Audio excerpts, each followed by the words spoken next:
taking what is not given. Of the 10 negative actions to be avoided, we have covered taking life.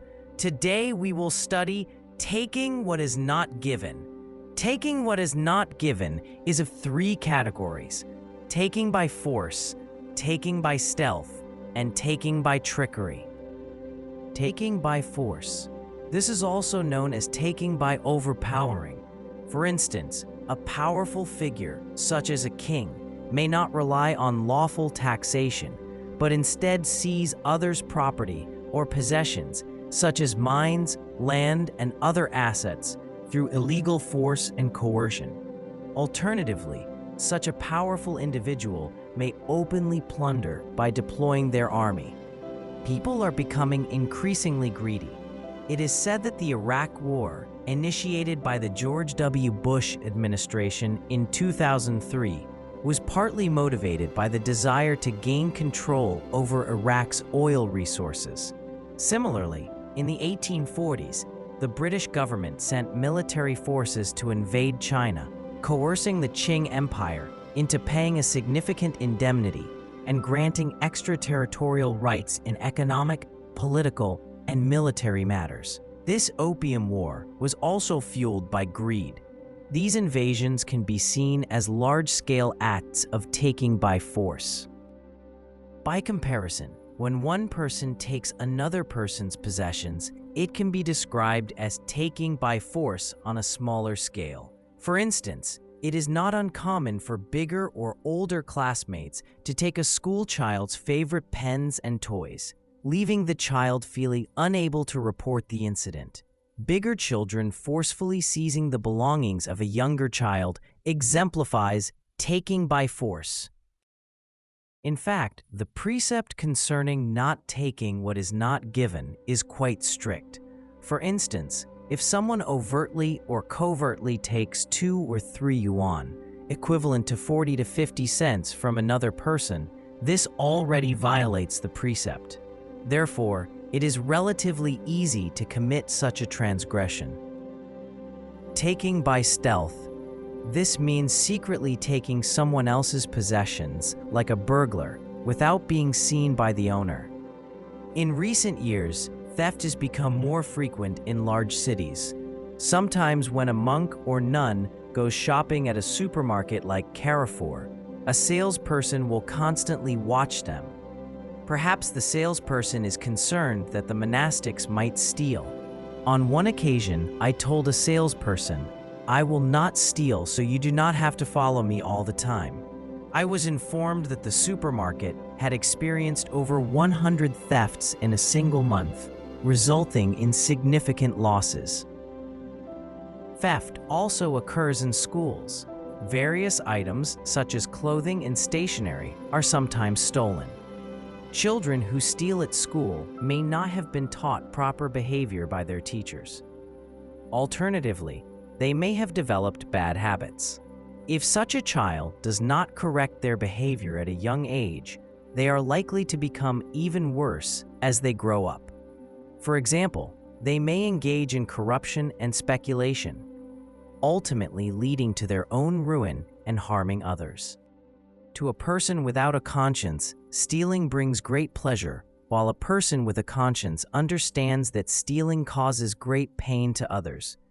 The treatise on the great perfection of wisdom says, "One should not take possession of others' belongings, as they are like a blazing fire. If one steals others' belongings, the owner will cry and become frustrated." The problem of theft is widespread in today's society. To prevent theft, homeowners in cities install anti-theft doors and windows in their homes.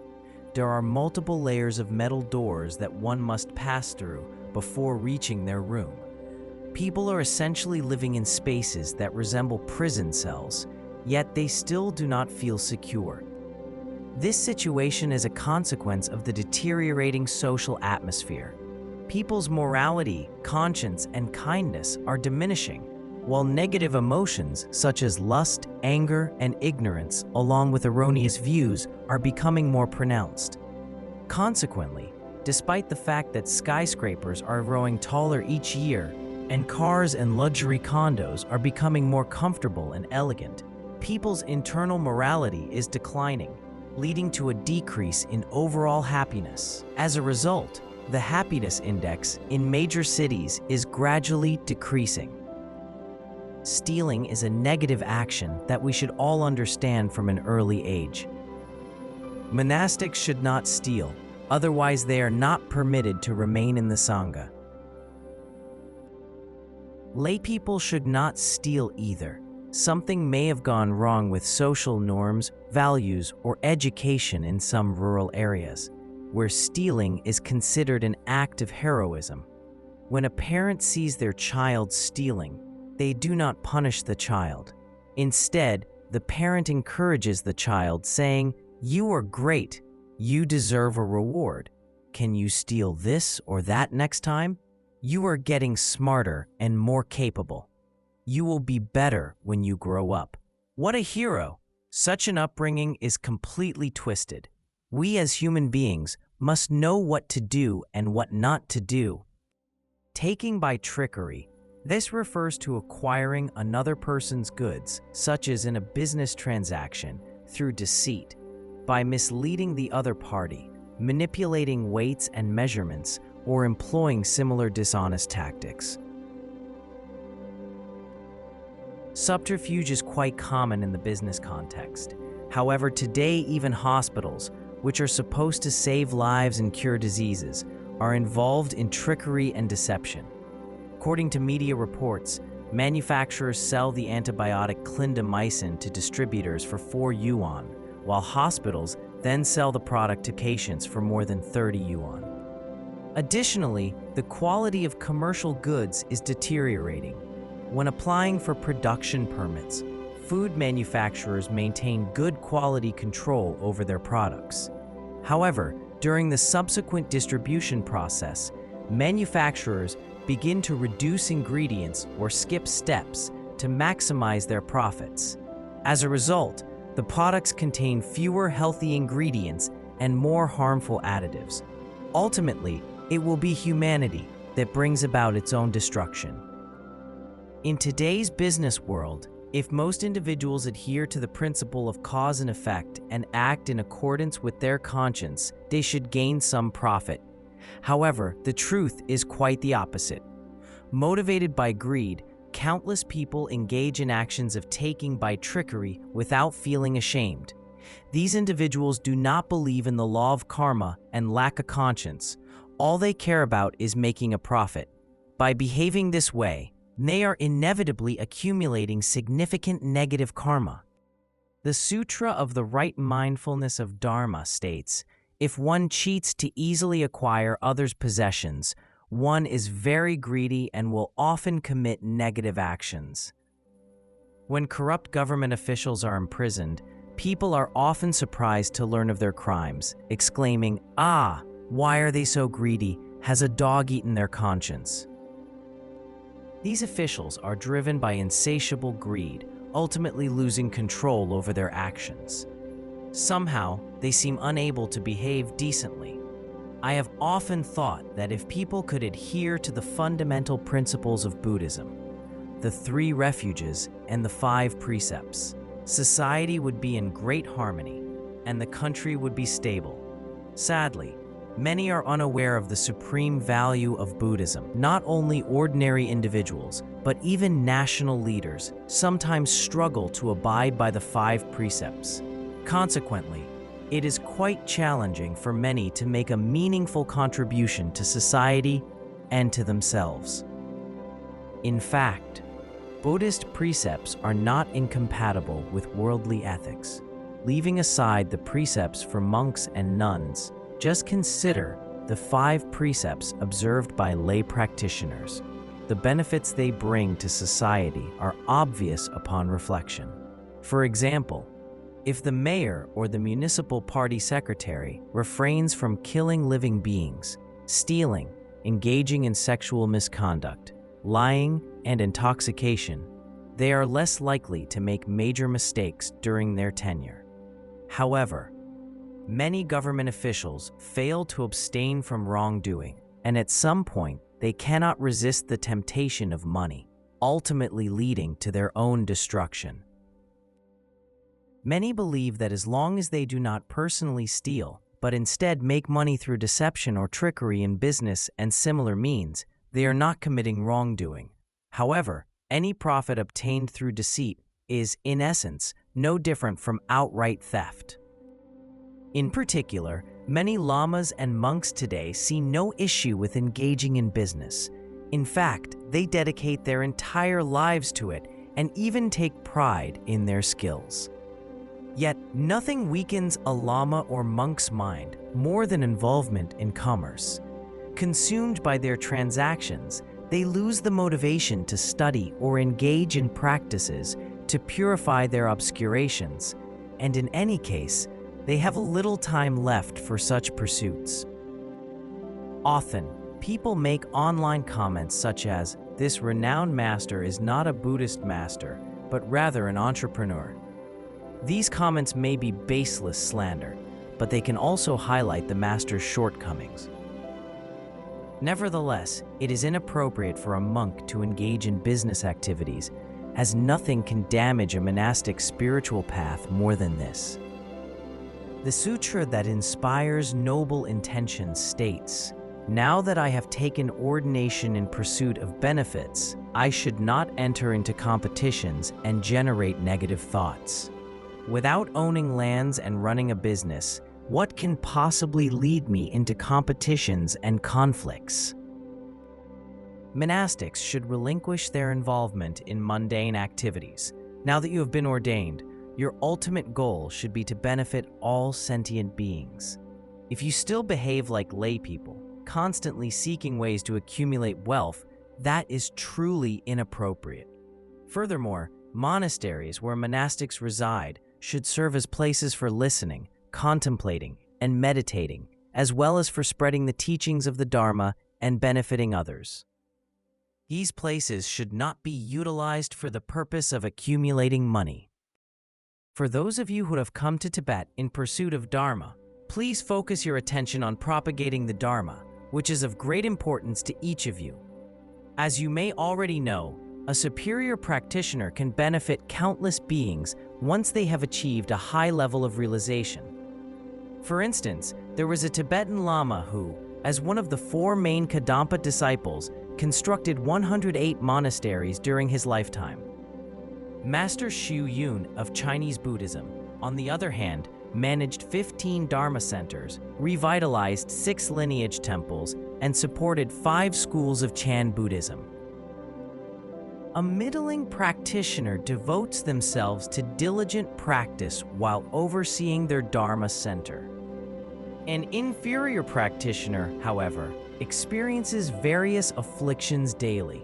The worst practitioner, instead of benefiting sentient beings, often engages in actions that harm themselves and others.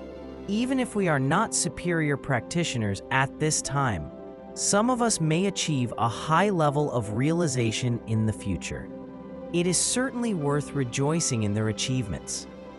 Some people often say, "Everything is empty, so what's the use of building a Dharma center?"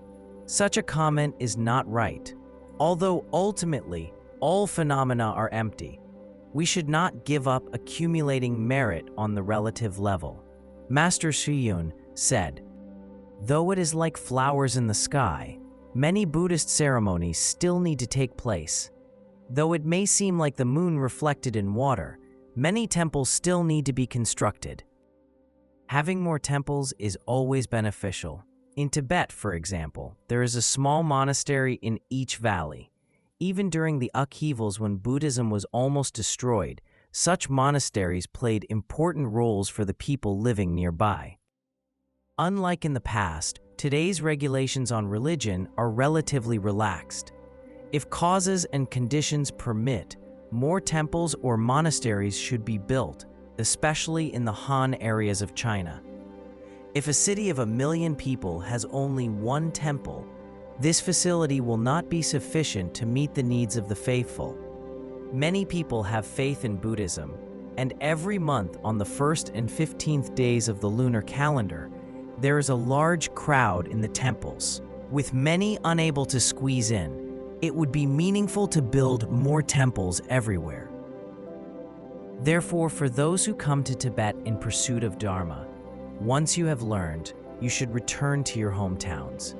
There is an old saying in Tibet: birds return to their nests as they grow old, and people return to their hometowns as they age. At that time, if you have the capacity and resources, you should build temples. Although it may be impossible for one person to build 108 temples as the Tibetan eminent master did, it is still feasible for you to construct one temple or monastery. Of course, you should not keep the temple closed and allow no one in, as this removes the opportunity to connect with others. If you can open the temple to the public, at least a dozen individuals living nearby will frequently come to chant prayers and study the Dharma. Gradually, the roots of merit, compassion, and wisdom will permeate their mind stream, which can be passed down from generation to generation. This is very meaningful. Otherwise, if you focus all your attention and energy on accumulating wealth, you will neither benefit sentient beings nor succeed in your own practice. Why is that?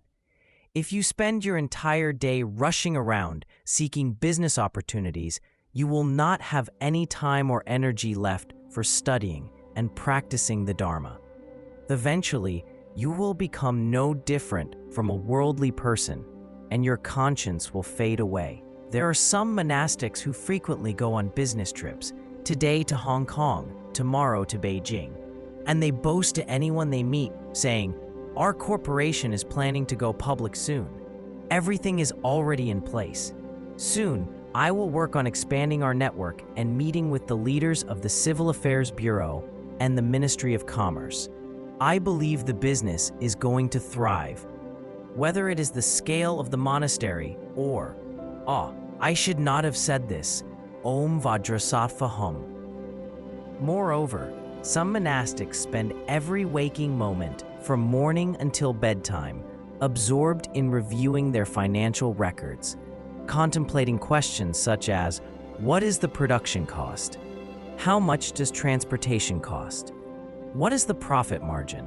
Do I make any net profit after paying taxes, workers' wages, electricity, water, and rent?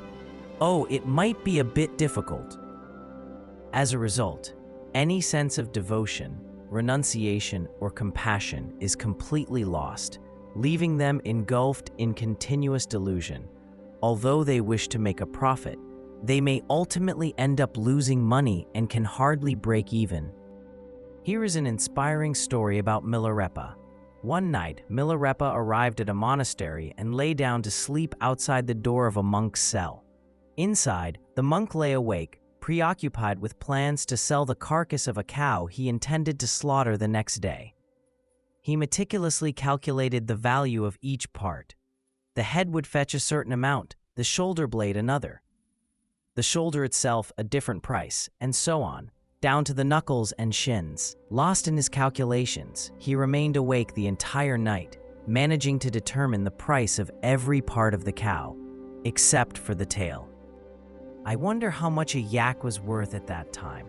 Last year, when we went to Hongyuan to release lives, we were told that after being slaughtered, a yak was directly shipped to Lhasa, and the meat could be sold for around Chinese yuan 5,000, which was quite substantial. Some yaks were sent to Chengdu and could be sold for Chinese yuan 3,000 to 4,000 each. In the morning, the monk got up straight away, completed his prayers, and made torma offerings. As he stepped outside, he noticed Milarepa still asleep and scolded him, saying, "You call yourself a Dharma practitioner, yet you are still sleeping at this hour. Don't you engage in any practice or recitation at all?" Milarepa calmly replied, "I do not usually sleep like this, but last night I spent the entire night thinking about how to sell a cow of mine that is destined for slaughter. I only managed to fall asleep a short while ago." With this remark, Milarepa exposed the monk's hidden faults and walked away. Like the monk in this story, Those who devote their lives solely to business become so consumed by their calculations that they remain lost in delusion. Even when death arrives, they will pass away as deluded as ever. This section of the text addresses taking what is not given, but Patrul Rinpoche primarily highlighted the fault of a monastic running a business, given the situation at that time. In fact, it is the same today. Some monastics turn rituals of confession and purification into a money-making tool. Just as a layperson told me recently, some monasteries charge different rates, high, middle, and low, based on the social status of the deceased. Some monasteries even set specific prices for consecration. For example, a higher-level consecration costs one amount, while a medium-level consecration costs another. Many people conduct business under the name of Buddhism, but what they really engage in is commercial trading. They become involved in calculations, planning, and strategizing on a daily basis, which inevitably consumes a great deal of their time and energy. As a result, this is bound to affect their spiritual practice. In fact, apart from getting basic things such as clothing and food, a true practitioner should focus on things related to benefiting others, as well as on studying and practicing the Dharma. In particular, the abbot of a Dharma center should pay close attention to the hearing, contemplation, and meditation in the monastery, instead of making the monastery a profitable organization. Recently, someone proposed the idea of initially establishing a platform centered around Buddhism, followed by the development of an economic model on this platform. From a worldly point of view, this approach may seem skillful, as an increasing number of individuals are beginning to embrace Buddhism. However, from a Buddhist perspective, people generally seek solace in their faith when faced with hardships. Therefore, it would be more beneficial to provide them with Dharma teachings. If the primary objective of constructing temples is solely for financial gain, the local government might be pleased. Nevertheless, this approach fails to bring significant benefit to humanity or to the dissemination of the Dharma. However, such a thing happens inevitably during the degenerate age. As Padmasambhava said, the species of humans has not changed, but their minds have. The species of humans has not changed, but the era has. Therefore, as monastics, we must not engage in business. Otherwise, if we are occupied with business activities on a daily basis, we will become entangled in all 10 types of negative actions. Business dealings often involve various forms of negative actions. Sellers, regardless of the actual quality of their goods, go to great lengths to exaggerate their value. They fabricate claims, such as insisting that another buyer has already made a high offer that they supposedly declined, or that they originally purchased the item for a substantial amount. This is lying. In an attempt to acquire something already being negotiated between two other parties, sellers may resort to slander to create discord and disrupt the agreement. This is sowing discord. They resort to harsh language to disparage their competitors' products and to extort debts, among other tactics. This is harsh speech. Some retailers prohibit their salespersons from using harsh language with clients. Some supermarkets do not allow their employees to argue with customers. Therefore, even if a salesperson wants to quarrel, they must suppress their anger. According to these corporate regulations, as long as the employee remains silent, feeling angry is not considered a transgression. They engage in meaningless conversations by setting absurd prices or bargaining for items they have no genuine intention of purchasing. This is worthless chatter. They feel envious of others' possessions and eagerly seek ways to acquire them. This is covetousness. They wish harm upon their competitors, constantly striving to outdo them. This is wishing harm on others. If they engage in livestock trading, they are involved in the act of killing. Business, in fact, involves all 10 negative actions, except perhaps wrong views and sexual misconduct. However, business can indirectly lead to wrong views and sexual misconduct. For instance, when negotiating a contract, one may network in a place of entertainment that includes prostitution, which constitutes sexual misconduct. Moreover, when an individual engages in business for an extended period, they may struggle to devote sufficient time to studying and practicing the Dharma. Consequently, they may eventually begin to criticize the law of karma and even the three jewels, thus adopting wrong views. The Sutra of the Great Heap of Jewels states, if one covets the wealth of others, constantly giving rise to anger and hatred, and has various wrong views, this person will fall into a lower realm. When their transactions collapse, both parties deplete their assets, causing everyone involved to suffer.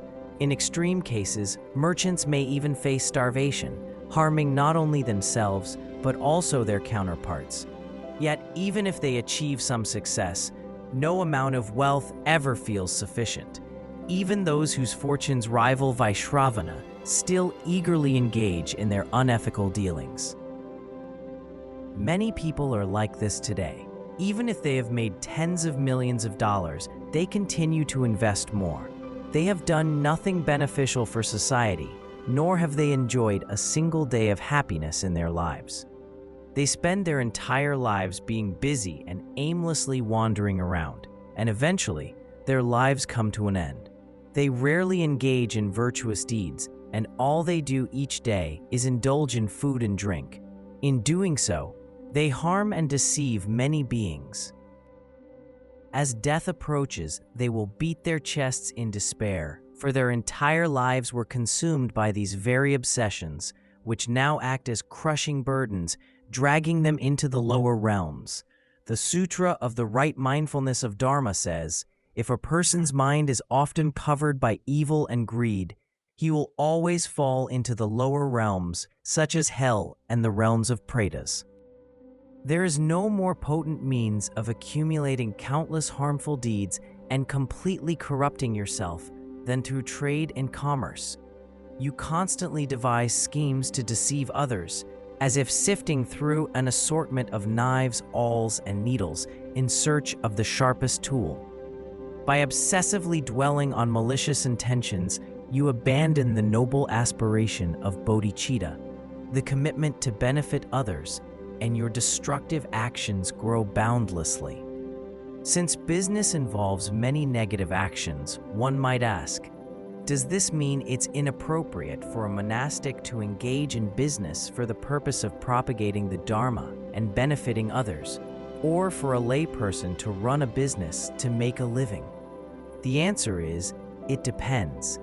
If a monk engages in business to benefit others and support the Sangha, this action is actually permitted by the Buddha, as mentioned in the Vinaya. The treatise on the stages of yoga practice introduces 11 altruistic undertakings, stating, or if you are a monastic, you may engage in commerce to obtain clothing and food, or if you are a layperson, you may appropriately engage in farming, commerce, or becoming a government official. It is acceptable as long as you are running a decent business. For example, you may purchase products from a wholesaler and then, as a retailer, sell them to end users. It is permissible to make a profit through such practices. Additionally, the Samyukta Agama provides clear explanations on this matter. A person may start by learning a skill, which helps them accumulate wealth. After acquiring money and wealth, they should divide it into 4 parts. 1 part is for food and other necessities, 2 parts are for running the business, and the remaining part is for saving in a secret place in case of poverty and shortage. However, many people do not understand this. After earning money, they are reluctant to spend it and instead reinvest all their earnings back into the business. Ultimately, they may not even recover their initial capital. Therefore, we can draw inspiration from this advice from the Buddha. For example, if you earn $4 million, you should set aside $1 million for personal use, invest $2 million, and leave the remaining $1 million untouched. This $1 million can then serve as an emergency fund in the event of an economic crisis or financial downturn.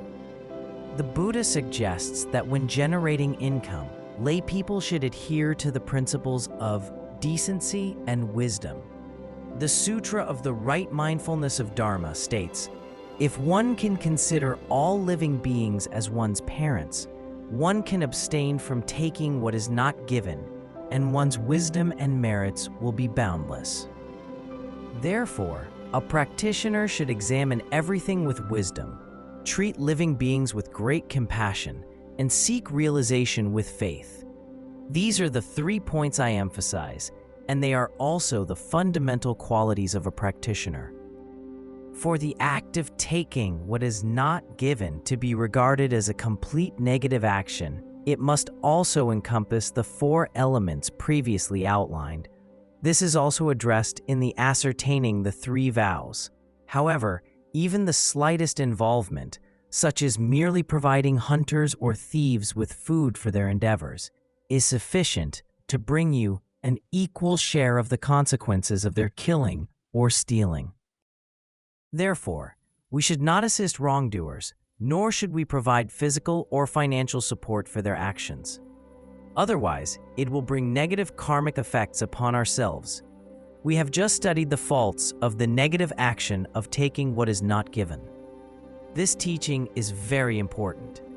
Throughout your studies, even if you do not expect to attain full enlightenment immediately, you should at least derive some benefits from the Dharma on a daily basis. As you may know, the Dharma is truly difficult to encounter.